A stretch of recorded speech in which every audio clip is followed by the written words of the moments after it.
as I was saying, I work as a computer hacker, trying to break into or out of companies, steal their data, if possible, or become administrator on some of their systems. Been doing it for a couple of years, about 13 now. And I've been using Python quite a lot for that, for everything from one-off scripts to sort of biggish frameworks and web applications to help our team achieve the tasks at hand. Big disclaimer, I've been hacking corporations at their request, so never like black hat. I'm the white hat, which is the good guys. Portscan, who knows what Portscan is? Nice. OK, the bigger question, who runs memcached for anything? OK, who runs memcached on a public server that's facing the internet? One. That's good. Congratulations, you were part of big botnet quite a few months ago. Mongo, anybody running Mongo? A few, OK. Again, anybody running Mongo on a cloud or cloud instance, VPS, something that's publicly facing? One. Oh, OK, it's a good audience. So Portscan, for those who don't know, we'll be talking more about what port is, but port scanning basically means finding ports that reply to some traffic on some workstation, IP address, whatever you want. And as I mentioned, I work for companies. I usually work for the sort of companies that really haven't adopted cloud yet. They don't have data in cloud. They have data on mainframes. Some of you may remember mainframes. That's the big computers from 1960s. And the companies I work with or for, they still recognize the concept of a perimeter or a border. They have this big, ugly internet over there, and this is our internet network, and we have the data secure, and nobody touches our network. And they basically invested a lot of money into the perimeter. They want to have it secure. So they usually claim the perimeter is secure. We have firewalls. We have appliances that protect us from the bad guys out there. But when you start asking more questions, they usually say, well, it's secure, but we don't really know what the perimeter is. Because we acquired this bank in Philippines a few years ago, and we sold this bank in South America. But it's still sort of part of our network. We don't have any legal bindings to them anymore, but they manage the systems, and they are still on our address space. So we may have some issues, but we don't know about those. And the biggest rule of security is trust, but verify. So if we present some report to our client or customer or partner saying, this is what you are facing, we need to be sure. We need to understand what their perimeter is, because they rely on the perimeter to some level to kind of increase their security level. So port scanning. Most of you know what port scanning is, so we probably won't know what is a port. You all recognize these, right? Anybody who doesn't know what these are? Everybody knows. Who can tell me what's the port for the left side? What's the port number there? 53, right? Because it's a DNS. Everybody uses DNS. Everybody knows that these IP addresses that you want to use for DNS, probably. Some of you do. Not so many people know what's the default port for DNS. So there's a concept of default port. For these, you obviously know the ports. For the top one, 80, yep, web port. For the bottom, 443. Web port as well. I don't know if it's visible, but basically when we mention IP address somewhere, we usually also implicitly mention some sort of port. If you use applications like Mongo, memcached, you usually use the default ports. Most people do. For those who don't know, I apologize for those guys over there because you can't see the slides perfectly. But the ports per IP can range from 1 to 65,000 and some change. And that's basically it. Anybody who doesn't understand? Everybody fine, OK? So a couple of facts about ports. If something's listening on a port, then it means that there's a program running that accepts the data that you send through port and may or may not reply to you. Usually, you want it to reply. Otherwise, it would be meaningless, but that's basically the fact. For me, as a security guy, this is very important. The program servicing the port may be misconfigured, vulnerable, somebody running memcached on a public internet. Memcached basically doesn't do any security by default. They say, we are fast and you do the security, which means that if you find memcached running somewhere, you can basically get the data out of memcached. It might be useless.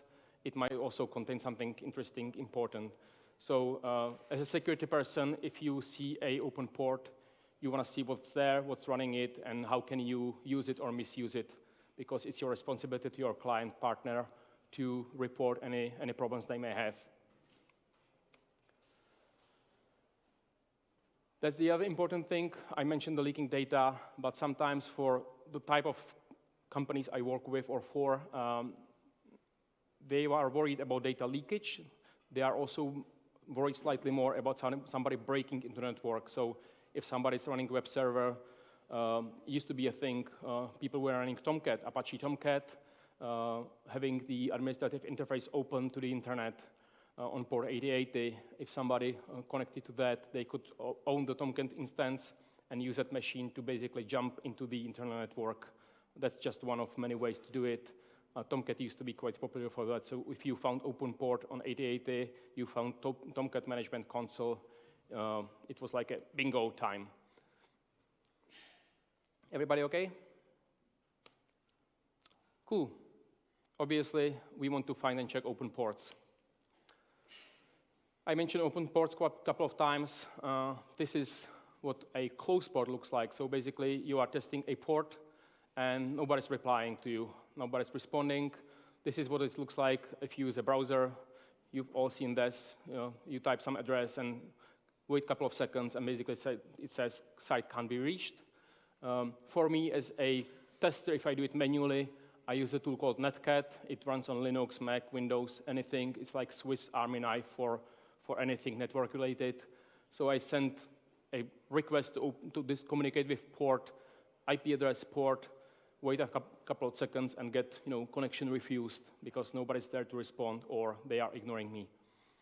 Obviously, we are at a Python conference. For those who can see, this is how you do it in Python. You import socket, which is the network communications library, which basically proxies your request to underlying kernel, and it tries to do the thing for you.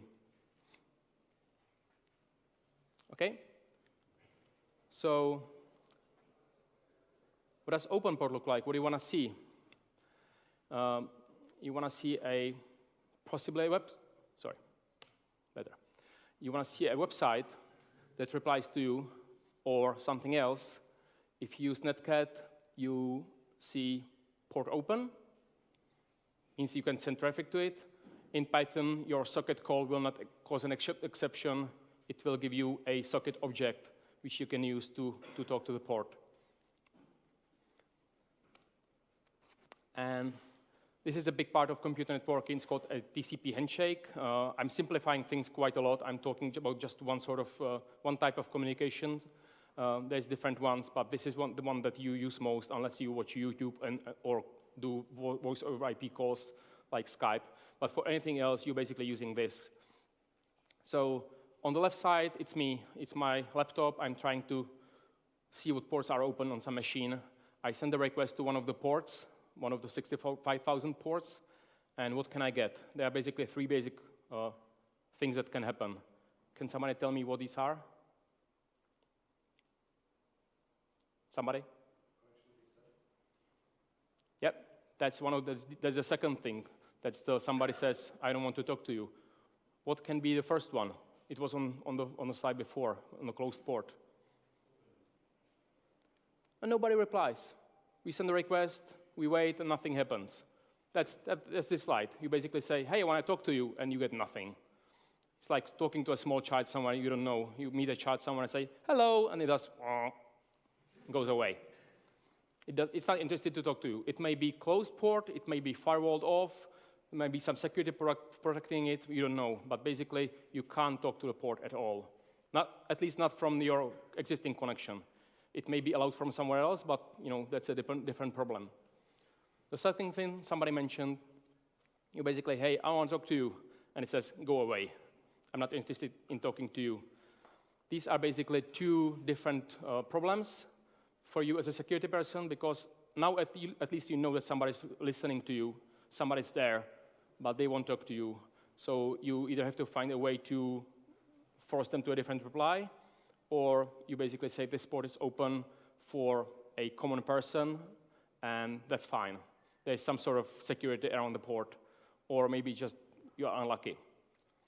And there's the famous TCP handshake, which basically says, hey, I want to talk to you, and the other machine says, hello, I want to talk to you too.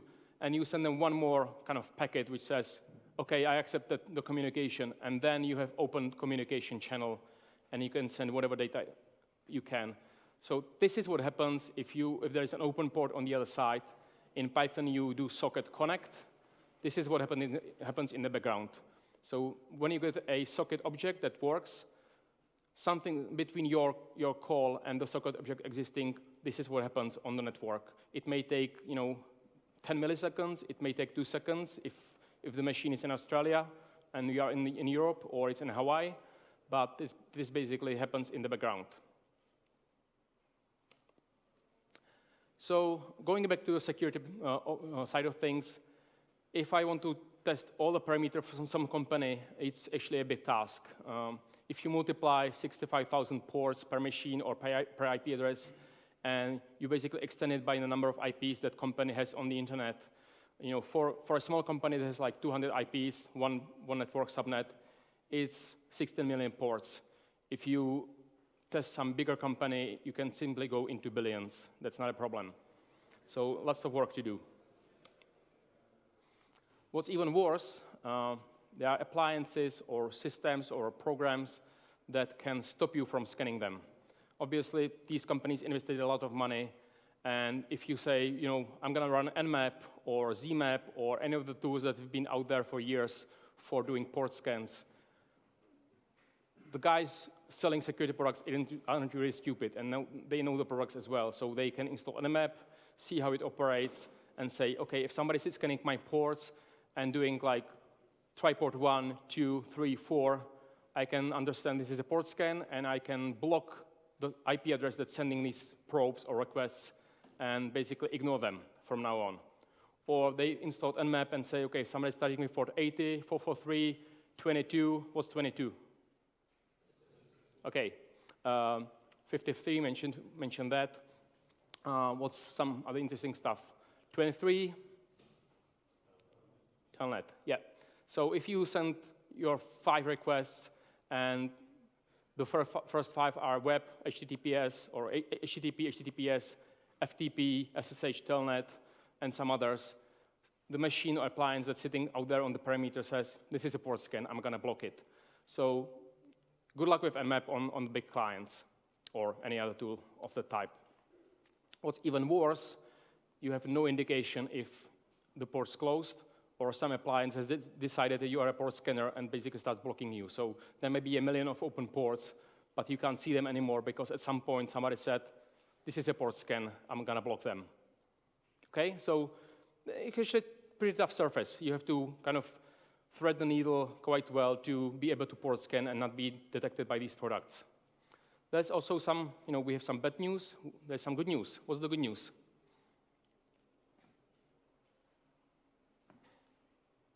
Obviously, the good news is we have Python. If anybody doesn't have a Frisbee yet, you can get a Frisbee which says import anti-gravity out there. Anybody tried that? Yeah? Anti-gravity is a standard Python module. It's been for years. Anybody tried it? Raise your hand. Oh, a few people did. It works. You can actually run it. You can import it, and it works. It doesn't do full anti-gravity, but it's getting better. So you'll use different modules. These are the 3 basic Python modules that are part of standard library. I think multiprocessing became part of standard library in Python 2.6. The rest have been there forever. And these are the 3 modules that you need to basically overcome the port scanning problems that we mentioned. Nothing else, all included in standard Python. And you can build that. This is not a theoretical exercise. This is something I built. It's a follow-up on a talk I did here last year, and I'm going to have a link to the code at the end. This works, actually. This is currently running as we speak, scanning one of the bigger networks of one of our clients. And the idea of operation is simple. Whatever is in black is me as an attacker. The rest is the perimeter, a good number of ports and machines on some company perimeter. It's quite a big number, as I mentioned. It goes into billions of ports. So what we did there was we wrote a tool in Python.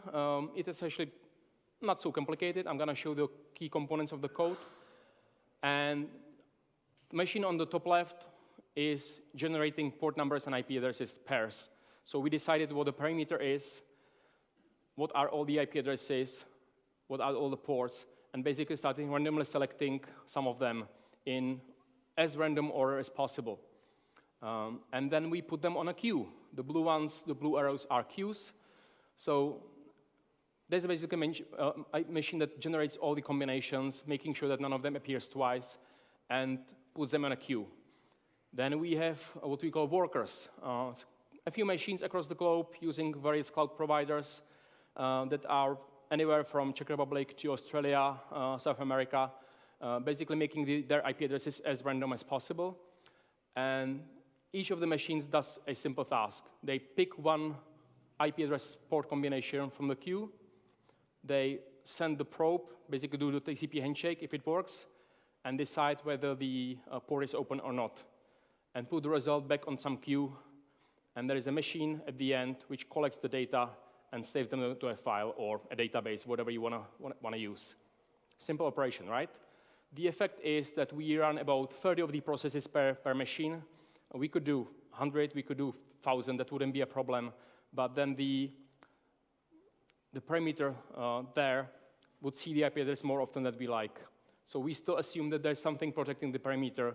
And what these tools and appliances that protect the parameter do, they basically do a statistical analysis of what IP addresses appear often, and then kind of pay more attention to them. So by randomizing all of the IP address port combination and basically spreading it across multiple workers, sending the probes, we make it extremely difficult for them to figure out that somebody's scanning them. They will see a couple of IPs being more prevalent in their statistics, but we hope that not enough to make them alerted. Does it make sense? And that's basically it. That's the whole principle, everything that we use. And the code is actually quite complicated. This is the code. So the heart of the core of the worker is basically a simple Python function which opens a socket, sets some timeout, because 99.9% of your probes will return back with port closed. And the default socket timeout is, I think, 5 or 10 seconds in Python. So if you multiply it by number of probes you are sending out, you're getting weeks, months, years of operation. By reducing the timeout to 3 seconds, which is still good enough to send a probe to Australia and back from Europe, or vice versa, or across the globe, 3 seconds, if somebody doesn't reply to you in 3 seconds, that basically means that you're out of luck anyway. So by reducing the timeout, you can speed up your code significantly because you're expecting most of the replies never to come back. And then you try to connect. One thing here, if you ever do operate with sockets, there's one kind of gotcha in Python. The connect call expects one argument. And that one argument needs to contain IP address and port in one single object. So it's a tuple. I've seen many people try to supply IP address and port as different arguments and then trying to scratch their head, what's happening, why is my code not working? So one single argument into socket.connect. If you succeeded, so you return true after closing the socket. If you haven't succeeded, it's like a few different exceptions that might happen depending on whether you timed out, whether you got go away, or whether your operating system kernel told you, I don't know how to talk to that port at all or IP address at all. So you basically return false. That's it. That's the whole code. Super complicated, right? And this slide is a follow-up to something I've talked about last year. There was a module called multiprocessing and a module called queue. This is how we use them.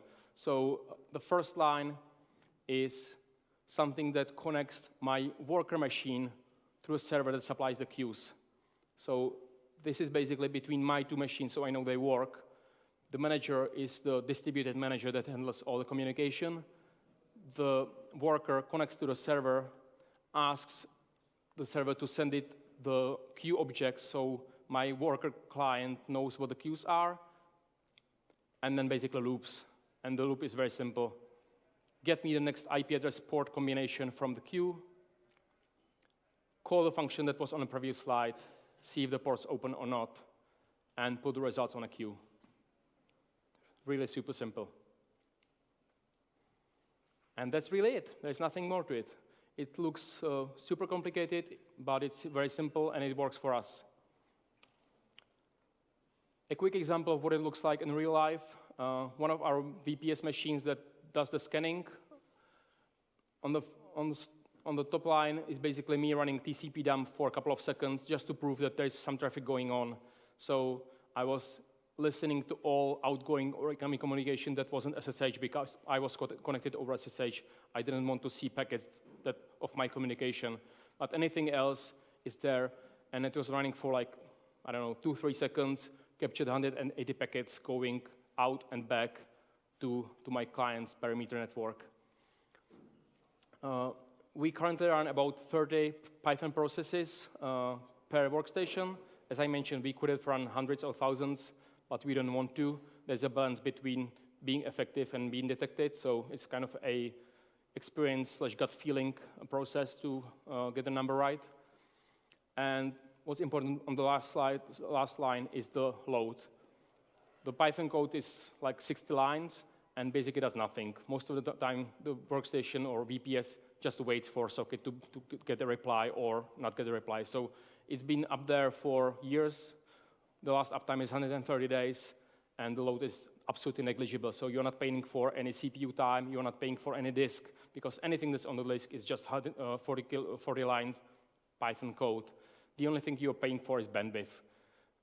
This machine sends a couple of megabytes per day. It accumulates to that. We mentioned number of ports that you scan for. So one single machine with 30 Python processes in the current 3-second timeout can scan about 500,000 ports per day for us using the 30 processes. And that's it. If you want to do something similar, the distributed code is on that slide, on the link on GitHub. I haven't put anything for this year because it's basically taking that code that's already out there and replacing it with the two functions that I listed on the slides here. Any questions?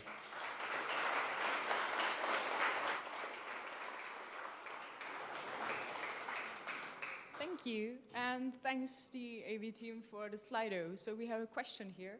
Why not use asynchronous socket call instead of block and wait for timeout? The node could handle more requests. Yes, it's absolutely true. There are two considerations. One of them is I am the only person in my team that can do sort of advanced Python, and if I get hit by a bus, I want someone else in the team to be able to maintain it. So keep it as simple as possible is a key consideration. And the second is what I mentioned before. We could run 100 processes. We could run asynchronous code, but we are not interested in being more performant. We can send as many probes as we want with the existing code, even if synchronous call. But we don't want to send any more probes from the same IP. So we don't really care whether this is asynchronous or synchronous blocking, non-blocking, because we are already sending as much as we want, not as much as we can. Does it make sense? Okay, thank you. Does anyone have any questions in person with Mike? Yeah. Okay, I will get to you. Hi, maybe one question. Did it happen to you sometime that one of your VPSs is on some kind of blacklist somewhere? Well, it hasn't happened yet. What we are doing is basically about once a week, because this is something that runs in the background. We don't really monitor it very closely. But about once a week, we calculate number of open ports that we get per machine. And if one of them starts getting you lower number than average, that's suspicious, but it hasn't happened to us yet. Thank you. I have another question. How do you know that you have been blocked? I'm sorry? How do you know that you have been blocked? Like, what's the response of the system of the protection? It's no response at all, or is that the port is closed, or yeah. And do you try to repeat test on the port from multiple machines to just confirm that it's actually really closed? Yeah. So the question is, how do we recognize? What do we do when the port's closed? We do nothing. Basically, the way we operate is we have a couple of billion IPs, a couple of billion IP port combinations. And even if we see one port that's being kind of suspicious, we don't really care too much. Like, we've scanned the, basically what I haven't mentioned, this is a two-stage process. So we first scan the common ports. The tools like Nmap have like top 1,000 ports that are most commonly open. And if you scan those, the rest is just, mildly interesting. So Nmap claims that if you scan the top 1,000 ports most commonly open, you basically cover 99.9% of cases that are out on the internet. We supplement the scan with some other external data, like Showdown. I don't know if you use Showdown, but that scans the port for us, the common ones. And if we miss something on port, 57608, it's unlucky, but someone else might have missed it too. So we don't do rescans, and because pretty much everything we do, like we get 3 open ports per day, and we send quite a few million probes. So we don't do rescans and anything like that.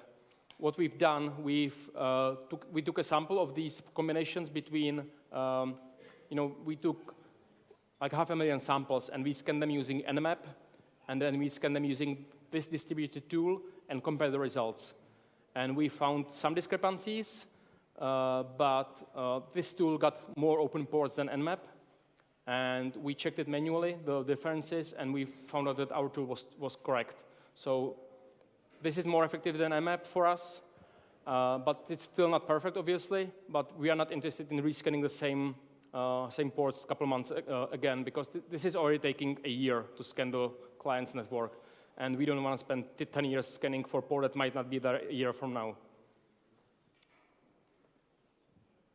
Okay, thank you. Okay. Do we have, another question? So the Python does the full TCP handshake. Yeah. Is there a reason to do this so Yes. the scan isn't so suspicious as half-sync scan the Yes. Nmap does? So basically, the question is, why do full TCP handshake? Why wait for the client to reply and send the last? If you remember from the slides, there were 3 arrows. Hey, reply was hey you, and then you send back you, which is basically in correct network terms, it's a SYN, like synchronize, acknowledge, and then you acknowledge back. The reason why we do the full scan or the full TCP handshake is that somebody who does only the first part, you can only do the first 2 bits to find the ports open and not complete the handshake. It's called SYN scan. Tools can do it. You can do it in Python. There's a ton of tools that can do it. But if you do that, you automatically become very suspicious IP to communicate with. So all these security tools that are out there, if you scan any of the network that they protect using SYN scan, they will immediately flag you. So you are behaving like a non-standard IP address communicating with the network, and that's immediately a red flag, and you become blocked. So if you do it once, that's fine. If you do it a couple million times, forget about it. Okay, thank you. Do we have another question? Okay, 2. Good. We have still some time, so don't worry. Okay, thank you. Do you have any favorite provider for running workers? Amazon or? It doesn't really matter, so use whatever works for you. Just calculate the bandwidth costs. CPU cost doesn't matter. You have 0 CPU requirements. You have 0 disk requirements. So look at the bandwidth cost, list it by cost, and pick whatever you want. It doesn't matter. You are not doing anything malicious. You are basically blending with normal traffic, so you're going to be less suspicious than anything else. And you are sending normal communication, so nobody can block you for anything. Even the security tools will not find you because nobody's going to be able to correlate such random data into and say this is a port scan because you're basically sending sort of legitimate traffic. Okay? Okay, you mentioned you do this for companies that use kind of legacy technologies. So my question is, how common is port knocking as a part of the security? Yeah, port knocking is very good for enthusiasts. For people who don't know, port knocking is a technique that you can use to protect for example, imagine that you're running your home machine. You want to be able to connect, whether it's to VPN or SSH, but you want to keep it secret that the SSH or OpenVPN or whatever port is open. So you have a tool that's listening on your network, listening a couple of port requests, and you open a port if you see a sequence of connection attempts. So for example, imagine that in my home SSH server, I have my port 22 closed, and it only opens if I send a connect request to port 3000, followed by a port request to port 4000, and then connect request to port 5000. If that happens in a span of 30 seconds, my SSH port magically opens, and I can connect. That's called port knocking. It's very good for people who want to protect one service. It's never, ever, as far as I know, used for big enterprises because you don't really have many clients for that. Usually you write some custom client, or people who know how to script and run small tools will use it for their home machines. But big corporations really don't bother with that. They'll pay $2 million for a big appliance that claims they use security, but they will not use port knocking. That's the experience with these companies. Yours may be different. Okay, thank you.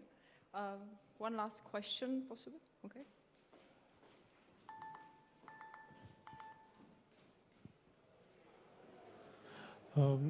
The question is, are you using the similar or the same techniques for the IPv6, and what about the SCTP protocol? Are you scanning that as well?